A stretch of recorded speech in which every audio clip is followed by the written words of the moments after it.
Anti corruption अदालत लाहौर में Punjab assembly में मुबैना गैर कानूनी भर्तियों के मुकदमे की समाअत हुई है। अदालत ने परवेज इलाही समेत दीगर मुल्जिमान को 4 अप्रैल को फर्द जुर्म के लिए तलब कर लिया है। एंटी करप्शन अदालत के जज अरशद हुसैन भुट्टा ने गुज़िश्ता समाअत का तहरीरी हुक्म जारी कर दिया है। मज़ीद तफसीलात जानते हैं नुमाइंदा ABN न्यूज़ असद शाह से। जी असद, बताइएगा।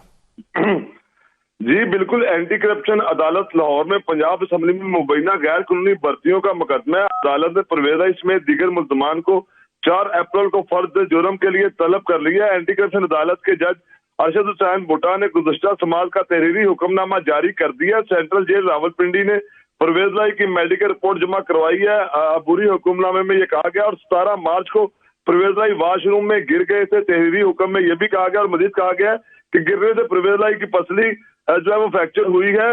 मेडिकल अफसर ने परवेज लाई को 2 हफ्तों की रेस्ट और का मशवरा दिया है। मुल्ज़म को अदालत पेश ना किया गया, जिसके बाद फर्द जुर्म आयद नहीं की जा सकी। ये तहरीरी फैसले में अदालत ने कहा है। जी।